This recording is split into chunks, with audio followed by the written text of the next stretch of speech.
He wants us to just keep it going, keep it going, keep it going. Hello, here we are, Women Unscripted. And can I tell you, we are totally unscripted today. I'll share a few little things in a moment, but I want to welcome you guys in. It's been, what, 2 months? Since the four of us have been back. Or longer. So this is exciting. I'm so thankful that we all made it to the studio safely, even though one person has no way of getting home because they don't have the key to start the car. But I'm not going to say exactly who that is, but we are unscripted today. But thank you for joining us. I'm Barbara Marville Kelly. To my right is, I call her Tinkerbella, but also known as Helena Trangata, Bellissimo Publishing, and of course my Cher Kistler, who is an amazing woman and started the Amazing Woman group, had a meeting today, a fantastic meeting, and still found the time to come all the way up to the studio, so that's exciting. And of course, our dear Maura For You, Maura Sweeney, ambassador of the world of happiness, and travels everywhere sharing that. I know. I mean, every time I tune into Facebook or where, you're here, you're there, you're on this side of the world or that side of the country. So welcome back. I'm so happy to be here. Well, I'm glad you are. I'm thrilled. Thanks for having me. I missed all of you. I know. Well, you know what? If it wasn't for Maura, because Maura really named the show Women Unscripted, if you remember that day. I do, Barbara. That was so exciting. We were actually at our dear Cher's meeting. Amazing Woman Success Network Breakfast. Yes, and you have that every month. And Maura was a guest. I was. We were all four there, which is probably maybe the last time we were all four there. You know, yes, you got to come back. You know, that might have been it exactly. Yeah. So we're here doing our creative stomping around there. I know it is. It's it is really. There's a lot of creativity, a lot of energy. Meeting there. I wish I could make it. It is, and it is amazing. And that goes right back to your coaching. You've been a coach for many, many years and mentor. Passionate about that. Very, very much passionate, and that's why these girls are here. Because we're all passionate about what we do. Absolutely. Needless to say, we have had a little challenging bit of weather the last couple of weeks.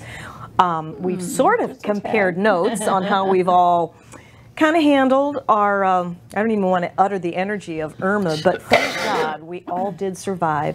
There's still many of our brothers and sisters that are still working on that and going through some tough times. And so we just wanted to share a few things in our unscripted show today on how did we get through it was life-threatening. But we managed to get through, and here we are. We're still able to laugh. I know this one and I were like constantly, you gonna go? No, I'm gonna stay. No, you're not gonna stay. You're gonna go, right? So she finally went. So then I had to keep track of her on the road. This one was out of the state, and then Maura, I have no idea where you were. You don't even know my story. I don't even know where you were. What happened to you? We look at Tampa Bay from the third story of our townhome. We literally were across the street from Tampa Bay, and where was it coming? Straight into Tampa Bay. And you know me, I like people. This I say I'm strange. I wanted to go into a shelter and meet with everybody, interview everybody, meet new people, just be there. I hear you. And my husband kept watching. He was very, very good at preparation. He said, you know, Maura, I think we need to stay. He said, I'll do whatever you want. He said, but I think we need to be here. Now, I'll just tell you this. This was my one and only moment. I said, look, Jimmy, I'll maybe consider staying here, but I want to know where these shelters are. And he said, oh, they're so easy there in Safety Harbor.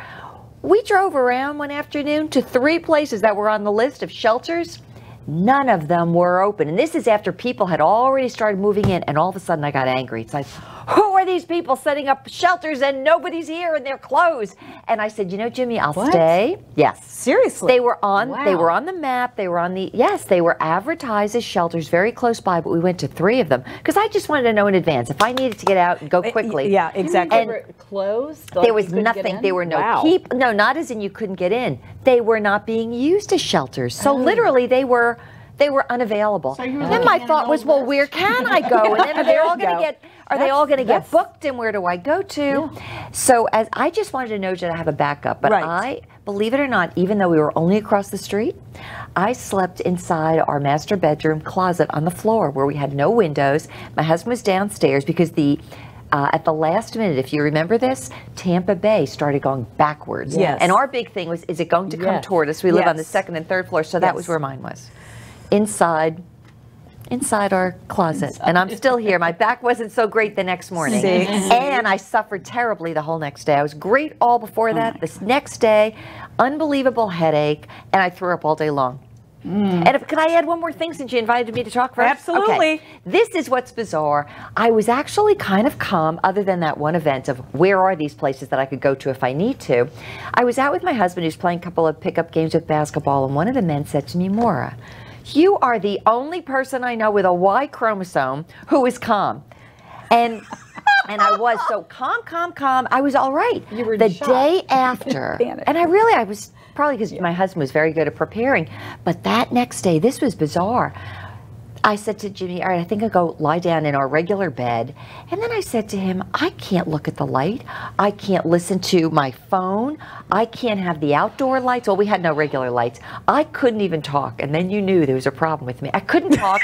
I had such a headache, and every single time I got up, all I did was go back and forth and vomit. So all I thought was this must be a form of release of all this supposed calm I had in advance. That's my story. You know what? I hear you. I hear everything you're saying. Everybody's different. It affected everybody so differently. I think I was kind of calm for about 2 weeks before because I was in preparation, like following the Boy Scout motto, be prepared. Right. But I didn't know really 100% how to be prepared. So I just went to my heart, and we were going to go to the kids in Gainesville, and we couldn't get out.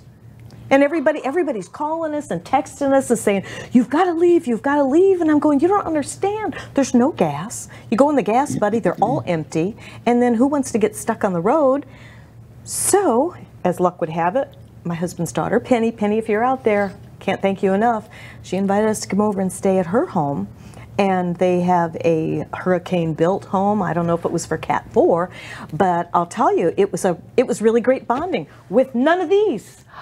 None of this. We actually visited with our granddaughter and our grandson, and it was, it was just one of those things, and we got through it. Even the dogs loved being away. I think they thought they were on a little journey, on like a little sleepover night or something like that. Little vacation. Exactly. But in the meantime, you get a little concerned, to say the least, about family, friends, members, and your story was just priceless.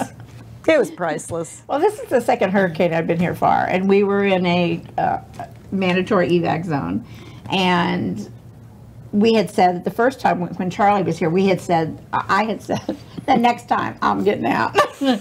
Because it's nothing more eerie for me than you go outside and it's very quiet because everybody's left, right? There's no mowing going on, and there's no pickups for anything. It's very quiet, and then you hear the bullhorn. This is a mandatory evacuation center. You must get out of your homes immediately. And then you're going, that's the way I felt. I was I was calm. And then it was like, I think we should go somewhere. And Joe said that I was freaking out. Now, I didn't think I was freaking out, but I thought I was calm. You probably were. And then it just got more and more. So we had a little pod of neighbors. We were all staying. Yeah. We were all staying, like six homes. And the guys over here boarded up. We didn't even board up. We've never boarded up. Wow. They boarded up. Over here they had hurricane shutters. Over here were two other couples. Slowly, one by one, they all left. That's what happened to you? I called the boarded up people, and they're in like Charleston. And it was like, what? You left? You didn't tell us? And I said to Joe, we're the only people on the street that are here that don't have hurricane shutters. Crazy. So, wow. At the very last minute, because we were afraid, of the gas situation, we saw the TV was 75 being totally blocked. We're like, what can we find going up 19? And so we went to look for a hotel in Tallahassee. They didn't have anything. We ended up staying in Perry. We got a hotel in Perry, and we left Sunday morning. I didn't even know that. We left Sunday morning, and I'm so confused on what day it was what. But anyway, the day before the hurricane hit, we left. You were you were so lucky. And then, I so understand what you're saying because, when my kids were little, there would be an emergency. They'd fall. I had a kid who flipped over a bike and broke a little bone in his neck and all. I was calm through the whole thing. Calm. I'm at the hospital. I'm calm. I'm not freaking out.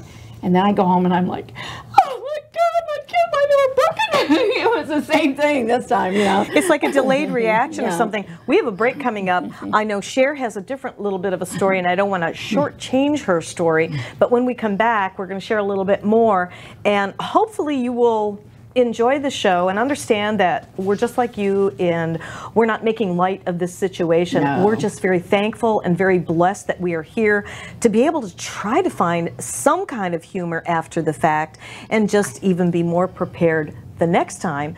And hopefully to God there will not be a next time. But I'll tell you what, it really allows you to dig deep and see what you are made of. And you know It what? makes you so grateful for being here today. I tell you, I mean, it, I think it that's what we does. all have to look back to. It does. It There's really so does. many people so much worse off than us, and we don't want by any means to belittle their stories. because Absolutely. we've got nothing compared Exactly. to theirs. Very blessed. So stay right with us. You stay right with us. We still have 3 more segments in Women Unscripted. We'll be right back.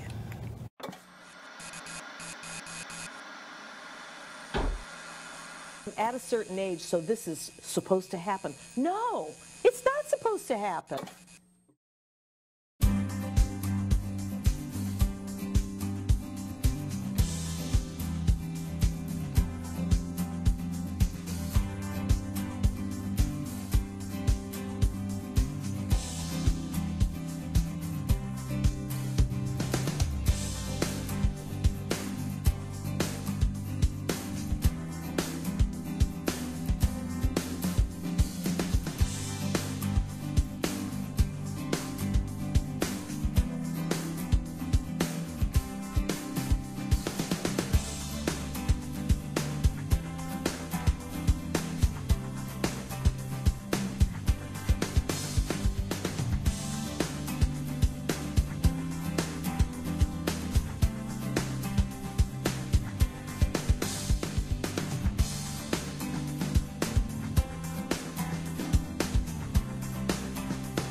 At a certain age, so this is supposed to happen. No, it's not supposed to happen.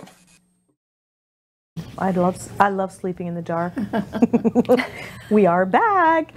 Welcome in everybody to Women Unscripted. We've just been talking about to be in the dark. We're just talking about those mushrooms. Oh my goodness. I don't know what you said, but I'm I sure it missed was it right good. over my head. I think I So heard. we were just talking about, you know, what we all kind of went through during the whole Irma thing, and I wanted to bring Cher up to talk about, because she wasn't here, so I can imagine she was planning a trip anyway to, you know, get out of town. So why don't you just share, how did you deal with this? Well, first of all, we did have a trip planned previously. So the whole hurricane is approaching, and we're trying to do what you need to do to your home to secure the home. But we were thinking it was going to be on the East Coast. It was supposed to be, right? So it all I switched know. and changed, and then it was like, okay, now what are we going to do? We'll talk about nice people later, but our son went and my brother and secured the home, and both of my sons. So we're going to the airport, and we're taking all of our important papers, you know, this type, all of our electronics, putting it in the trunk of the car, and we're parking in the parking garage on the second level because we're thinking now it could be a flood. So you're yeah. really thinking ahead of how to be smart about some Yes. things. Yes. But anyway, we go into go by the gate now to the in the airport, and there are people all over walking their dogs on leashes. I mean, it looked like some stroll down, Main Avenue or something, because they were allowing the pets to fly free. Yes. So it was just such a good, warm, fuzzy feeling, with these beautiful dogs. And I was thinking some of these dogs were really big. I mean, too big to put under the seat. I'm thinking, where are these dogs going to? Did they get a seat? I'm guessing that. I'll show you some pictures. Some dogs are as big as people. They were At least big as dogs. big as me. I thought, where are they going to be? Well, 3 were on our flight. Oh my. But it was just so unusual. I mean, they're just walking them back and forth. I'm thinking, I hope they don't hike their leg somebody's leg, Well, I don't know. But it's all it was, well, anyway, we fly up north, and of course, I'm from the Maryland, Washington, D.C. area in Virginia, and I get to see my family, and they have wonderful things cooked for us, and the big screen TV is now showing Florida and even Oldsmar, which is where we're from, and they start showing where the bay is sucked out. I mean, I was standing there very surreal. I'm praying, I'm sending light. I'm in a panic because my family that's behind is there too late to leave in some of the areas. And you're just wondering, how bad is this going to be? So there was I had a lot of mixed emotions that I was going through. We were in touch and finding out, what was going on with the family hunkered down. So it just was this uncertainty, not really knowing where this thing was going to land. It was on the east, it was on the west, it was coming up the middle, I know. direct hit. So even from being afar away, there still was this emotional. Yeah, because you still had family and friends Yes, here. and I think everyone, it was a lot of thoughts that you don't usually think of how is this going to happen? What happens when we get back? And that's what happened. Our flight was canceled, and we could not get back for 4 days.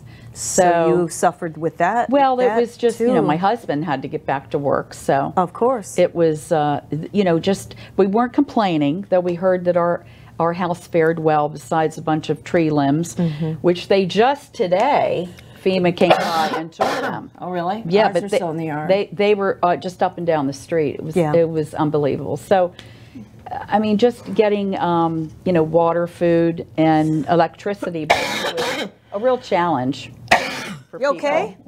Did it have bone in it? Well, But- it's I think our talking about this is actually raising my anxiety. I do. It may be. You know what? Well, let's talk about that. I'm going to start itching now. The anxiety. How about the anxiety issue? Yeah. We talked about the PTSD from, we had that conversation. We did, and that's not limited. It's not limited to our veterans, our Yes. police officers, our firefighters. People. I could feel that. I normally get on my own nerves on a regular basis, but believe me, it was magnified. I really was getting on my own nerves. I really felt like, and I'm not saying that as a joke, I was getting on my own nerves because I'm trying to pack up, get ready to go, and it's amazing what you think of what you're going to do. What's the first thing, and the first things that I put was my original personal growth and development books. Norman Vincent Peale, I swear. One of my favorites. And several other ones that I She have. actually took the books. Oh, I took those. And my dog stuff. So cute. And my origami owl locket that has my little Gigi's hair in it. Those were my first things. And the dogs. I know. Kelly. A lot of people And took Kelly. Kelly laughed. pictures. I heard people took pictures off the walls. I heard. I did that too. Well, we I keep did. those things up. Just show what is in your house. Yeah. Not that we have anything of big value or anything, we but took the it's video of the sentiment. house. Yes. It's the sentiment. We had a canal that's about a quarter of a mile. And I don't even know if it's that far, but we're thinking, well, do we need to move everything up and bring the Virgin Mary statue out? We did that when Charlie came through, but you do start to think about you know, what are you going to see when you come back? So I felt very blessed. I mean, I felt like we kind of got plucked out of a situation.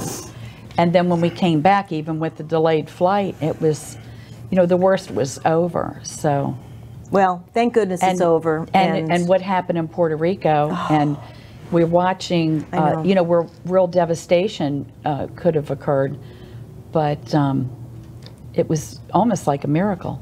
It was a miracle, Yes. and I want to start talking about really the light workers in the area, Yes. in our village, and so many people that really gave back. You okay? Oh, Helene, okay. You okay? Okay. Oh, sorry. You gonna? This is what we had take your earlier. stuff. I know. I think it's in the air here. Yeah, It's isn't really that Maura had something? a little right. I thing. had a similar event just I before know. the cameras I went know. on. Oh my. Poor Tink. She's good. She'll- She'll get it together. She'll get it together. like well, we are unscripted, right? Totally. Unscripted, Totally. No matter what you see is what you get, baby, right? You know, Barbara, I want to pick up on something you were just saying about knowing you've got an event like this happening. Yeah. You're looking at your life in front of you. You're saying, how Yes. much time do I have? And then What should I do? Right. What's important to me? Now, isn't it interesting the things that you pulled out and you brought? Because I needed that to ground myself. I still needed that. And then, of course, my Rainbow Bible.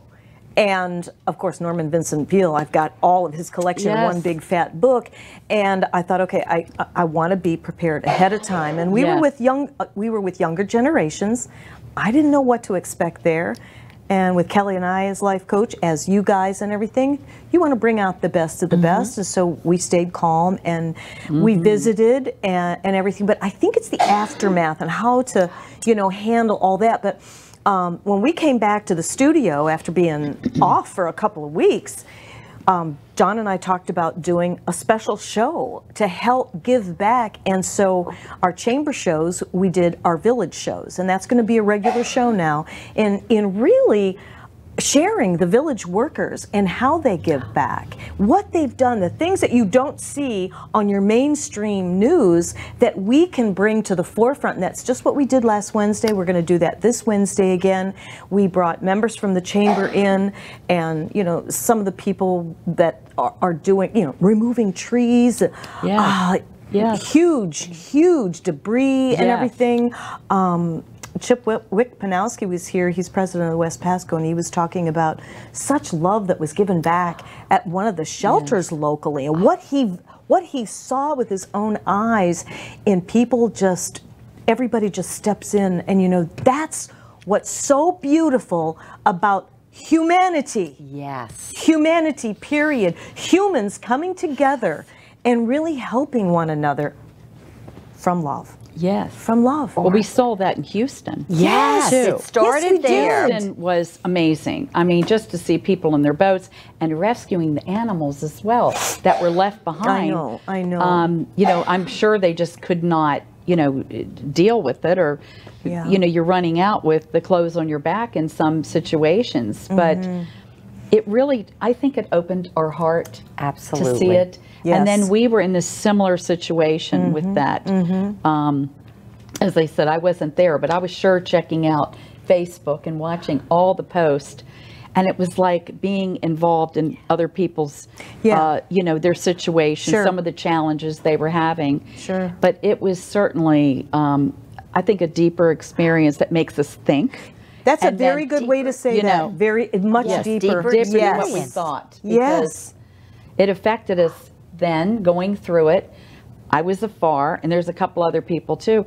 But when we came back, even today at our meeting, people were still in this fog, like this aftermath of the worry. People were talking about adrenal fatigue, you know, and how our consciousness, you know, being so heightened, like John was saying too, about the adrenaline, and it affects your body, mind, and spirit. So.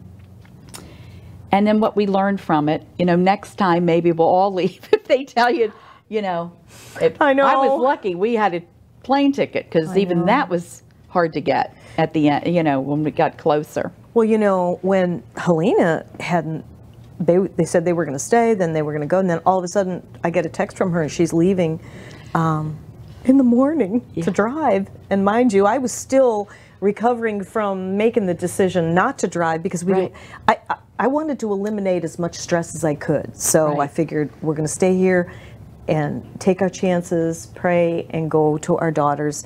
And that's what we did, as opposed to take the chance in getting stuck on the side of the road with no gas. No gas. And my son was fine up in Gainesville. My other son was fine in kind of like on this side of Tampa. So, but it's just amazing what something like this brings out in you, if you will, and helps you appreciate that gift of life more. It was, yes. You know, I actually, believe it or not, I actually did an impromptu podcast from my room as all the wind was starting. Wow. We still had, you did? Yes, I had no intro, no outro. It got more downloads than any other one of my podcasts, but it was, what do you do when you're in the eye of the hurricane? Because hurricanes can be what we went through, but it could be any hurricane that's a shock to the system. And you did this while you're in the closet? Yes. No wonder you were throwing up. No, that was later. I was throwing up a day and a half later. Oh, man. Here's what it was. It's when you are in that crucible, you know the eye of the hurricane is coming right toward you, and it's changing. You want to prepare this way, and then all of a sudden, you find out it's changed its direction. You have to move this way. And so it's this constant feeling of, where do I find my security? Right? Where do I go to know I'm okay? And then, what constitutes being okay? Is it where I am? Is it who I'm with? Is it what I've collected with me? And I looked at this whole thing and I thought, you could go through an experience like this, and it's, in many ways it's harrowing, but in other ways it brings you down to what really matters, what's important. It does. And I realized, you know, my husband and I, we looked at each other and thought, well, it could all be gone. We could have water up to the top of our garage. I know. But we That's what thought, we have one another. We travel a lot. We're very light with suitcases. If that's what it is, it'll be. But you were talking about the books and things. See, with me, it's my journals that I write. Oh, absolutely. To me, it's like that constitutes all those their memories, their pictures, they're things to me that embody who and what I am, even if I have to change my locale. Oh, I know. If I could say some other things, the good things that came out of this, and I am so glad, the good news, we had certain neighbors that stayed, other neighbors that drove 20 miles and went as far away as they could, not 20 miles, 20 hours, just to get as far away. They thought they were going to die. It was panicking for them. I was just going to say, do you think some of that was... Everybody's different. Because of watching Texas. Yes, oh, yeah. Exactly. I mean, it puts you in that panic mode. Right. But the nice thing is, and this was actually cute, we were out of... power for several days, and my husband, very organized, he had ice, he put things in, and our neighbor had a generator, so in the morning we were able to get coffee from the neighbor's generator. We shared what we put on the grill together. That's what I'm talking about. Then I had friends of mine from far away that said, Maura, you don't have any power, come on up to our house. I had other friends that were saying, we're cooking tonight, come on over, and if you have friends, bring them over. And these were people I hadn't heard from in a long time.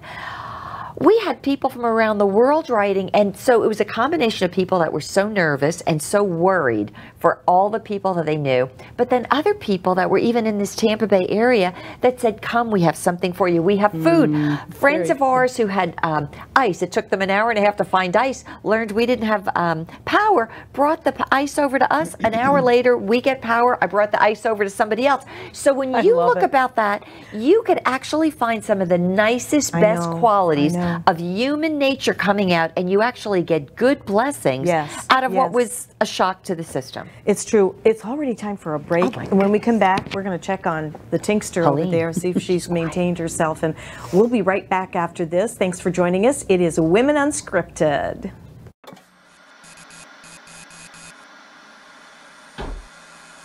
At a certain age, so this is supposed to happen. No, it's not supposed to happen.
at a certain age, so this is supposed to happen. No, it's not supposed to happen.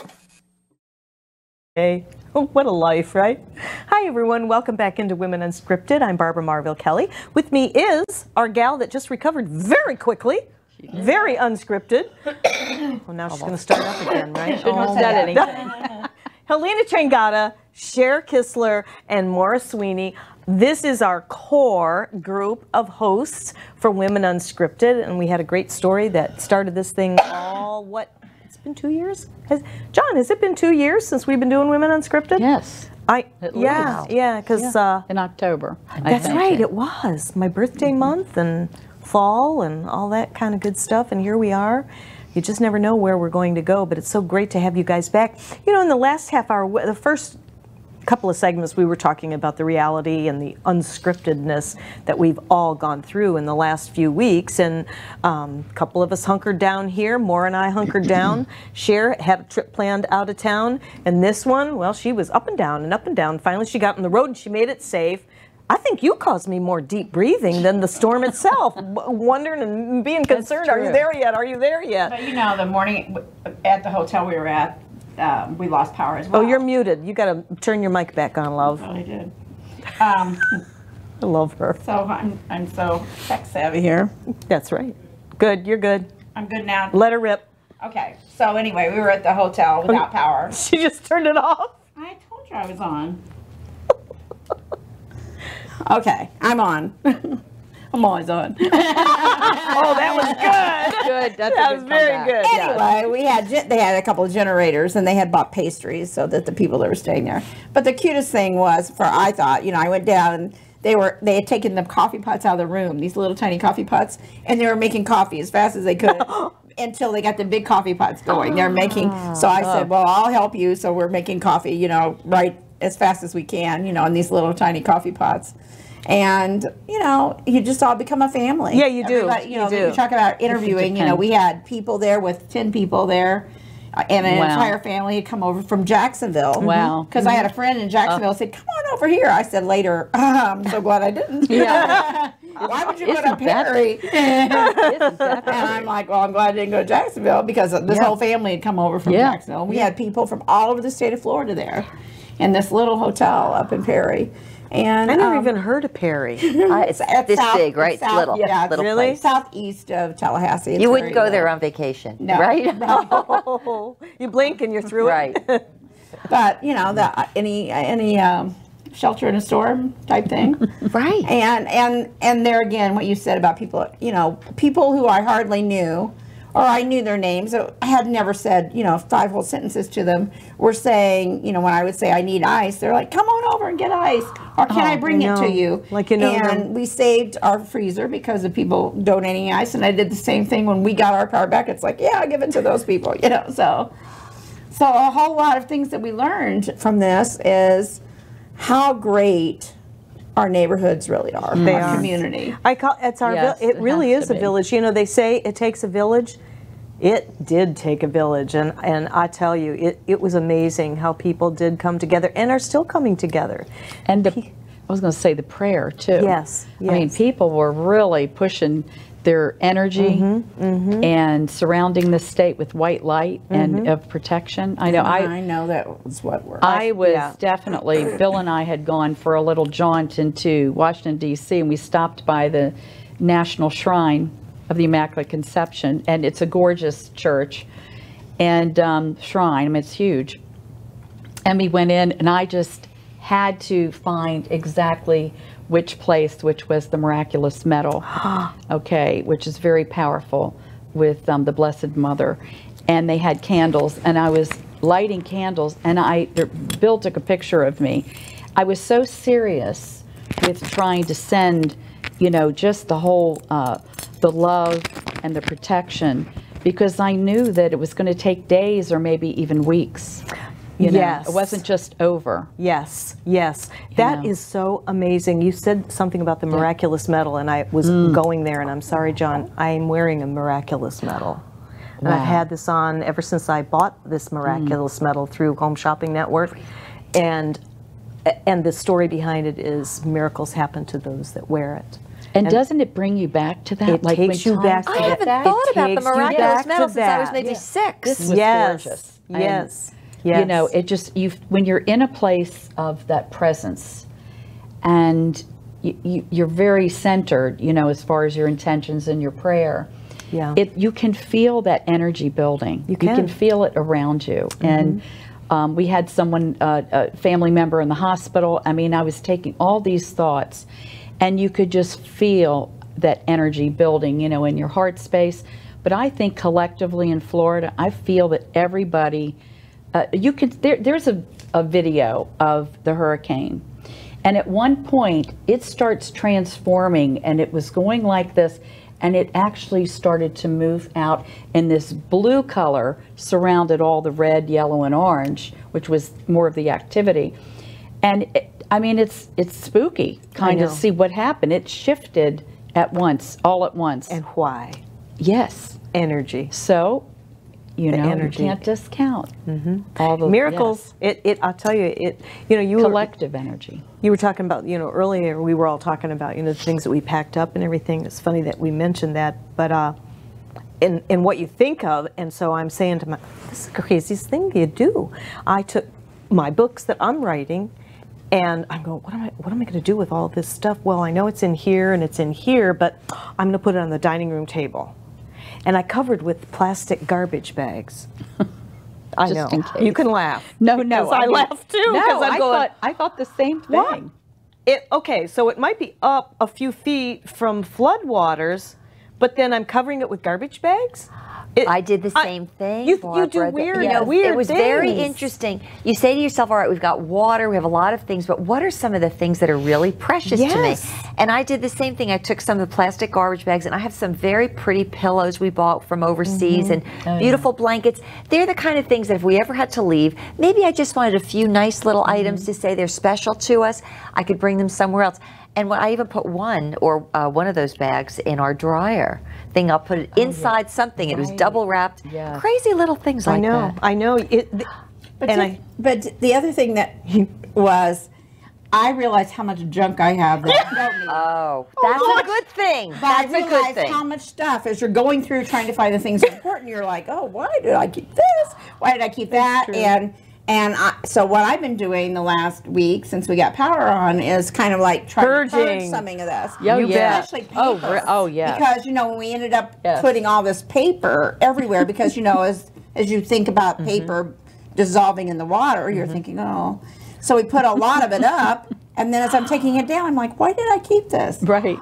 Helena, I'm so glad you mentioned that. See, I always like thinking about what's good about this. What can we bring out that's good? First thing I have to mention is you're talking about all these other nice people. A friend of mine, single woman, who has like 10 years worth of clothing that she's created on her own. She said, Maura, I was really going crazy. And she's 72. She said, I'm too old for this, moving things around. She said, I'm trying to protect my things. She said, I'm wrapping all my clothes. Anyway, she goes to a local hotel by herself. It was a Hampton Inn here in Clearwater. And I spoke with her a few days later. Now listen to this great story. The Hampton Inn had no energy either. So they just opened the place for everybody. And she said, by the time they left, they still had no power.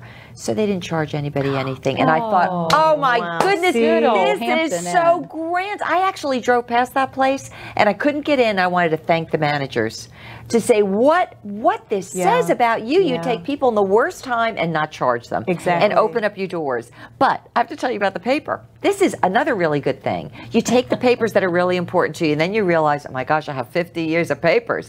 My husband is so organized, but he said to me, Maura, do you realize we have IRS statements here from 1983? You want to know what we paid for our first house? He went through, I'm telling you, stacks, and I said, look at this. Our garage has never been so neat, and we're neat people. He cleared out everything, and I thought, look at that. It caused us to figure what we need and what we don't. You know, so in that regard, it was really good. And I think the other part is, like, you know, with us, we're up at a hotel, and, you know, you have, like, 3 outfits of clothing.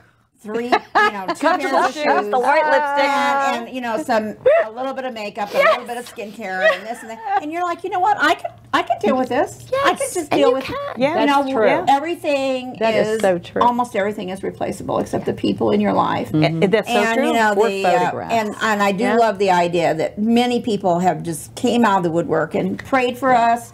You know, I heard over and over people were praying for us. People who who, you know, donated this and that to other people. I mean, Wendy, Captain Wendy. Oh, who she many was of you know, she wasn't she? She opened up, she has a marina Yeah. up here. And she said, anyone who needs ice, come on over, take what you need. Wow. She also has a power thing, and she said, if you want to charge your devices, just come on over and charge it. And I mean, Awesome. you know, just... And those are stories that you don't really hear on the mainstream news. And so that's why it's nice to share that in this It community. is. You know, I have never been so proud of living in this community. And I've been here since 84, 83, 84, until I didn't really appreciate it as much because I wasn't aware until I started doing these shows, the chamber shows, and actually getting out into the community, seeing what John and Delynn Gaston do for the community, see what the chambers do. But to see all these people that go out and give back. Steve Farrell, he was out, they're doing some work for us, and they said that the next day, so they were like, we're not doing any other regular work. They were fixing a roof on a veteran's house. You know who that is? No. I think it's Ed Holtzman. It was Ed Holtzman. We talked about that last Wednesday. Did you? And, yeah, and I was. And I didn't get a name, but you know, you have to like. Yeah. He's taking his crew out. Yeah. The tree fell on his house. Yeah. Huge tree. Yeah. Huge tree. And then all of the linemen and all of the people who are the first responders, you know, we just thank you so much because Absolutely. your job is not done. Definitely. You just keep going and go on like Energizer bunnies. I was looking at something last night. It was an Arizona first responder team. And they went to Houston, then they came here to the Keys, and now they're sending them back out. They just got home like 24 hours later, they're sending them to Puerto Rico. And some of them are going to Mexico. And I was like, oh, God bless you folks, because, you know, it's a job I just don't think I could do. And they're running on adrenaline too. Hold your thoughts, my love. We're going to take a brief little time out. When we come back, we will have one last segment and close our show until the next time for Women Unscripted. So stay there. We have some few little tidbits that we'll share, don't we? Yeah, we could always. We'll be right back.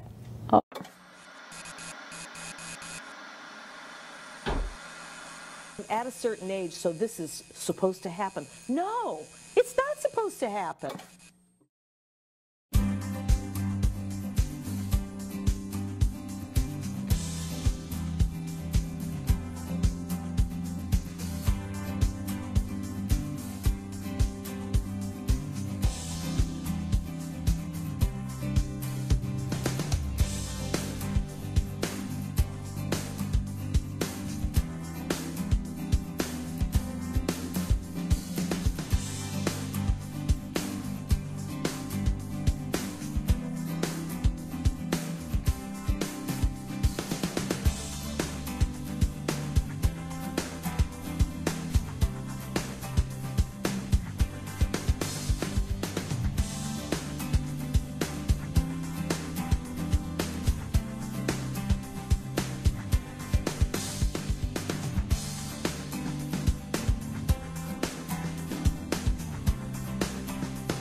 At a certain age, so this is supposed to happen. No, it's not supposed to happen.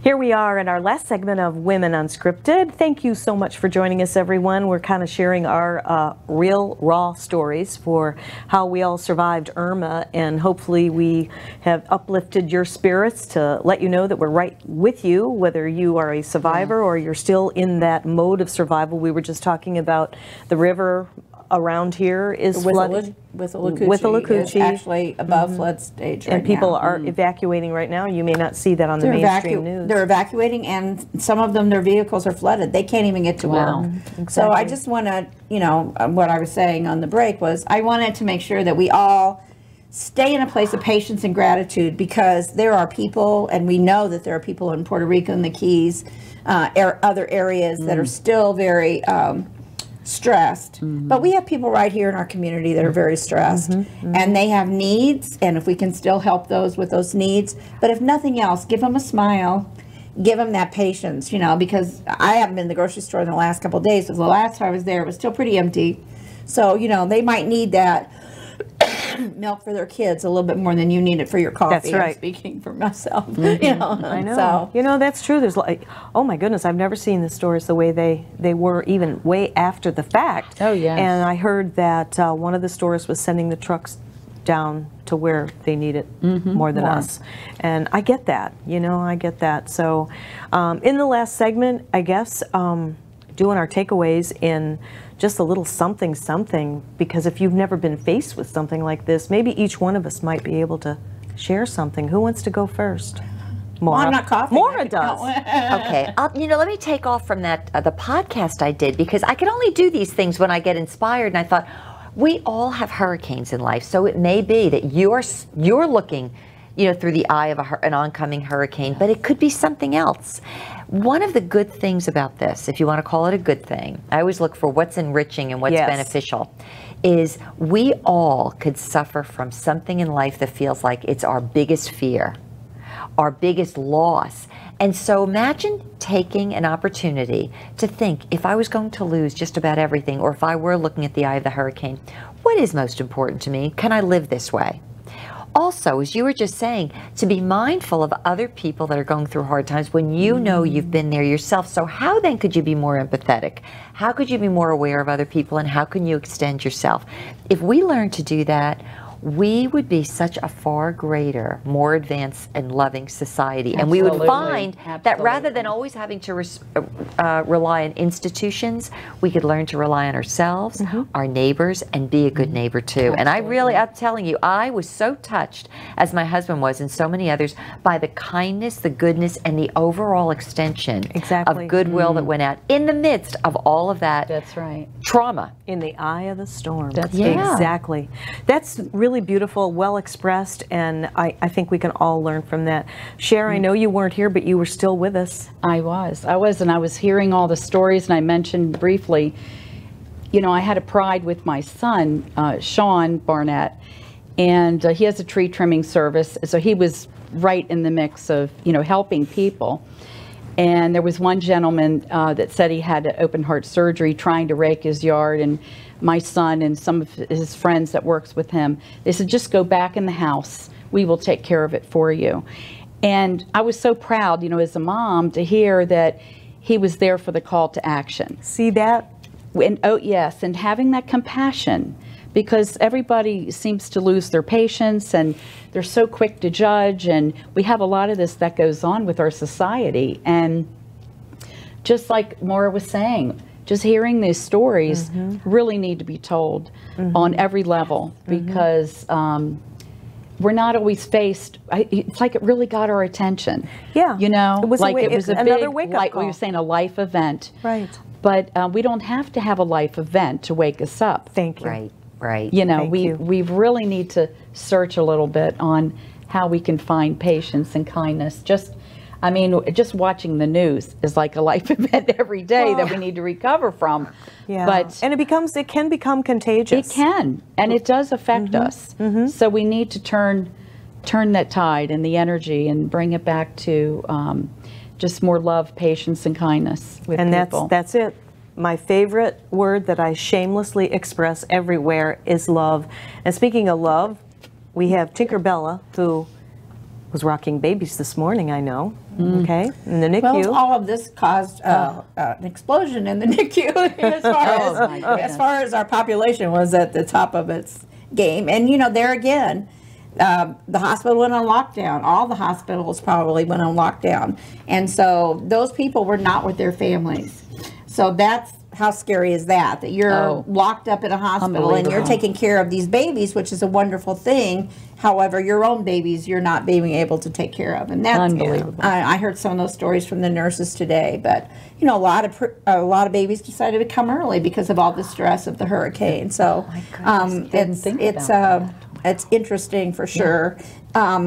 I just think that some things that for other people that might be in the way of a hurricane or a tornado, these are things that I learned. The food in my freezer isn't that important. I did get ice for it, and I did save the freezer. But in the future, I would get big gallon jugs and fill them with water and freeze them. That was the best way. All the little ice and all didn't help that much, but the big gallon jugs really saved my freezer. Electronics, obviously, we've always heard keep them charged, but I think we will be looking into a generator this year. Yeah, I bought already a little solar phone charger because I felt like you know, I couldn't be in contact with my friends. I mean, I'm not talking about, you know, Facebook. I'm talking about actually contacting the people you Checking love to see if they're okay. Right. Because we had no power to charge our devices. And so I've already invested in one of those little solar chargers, which is, you know, a better backup.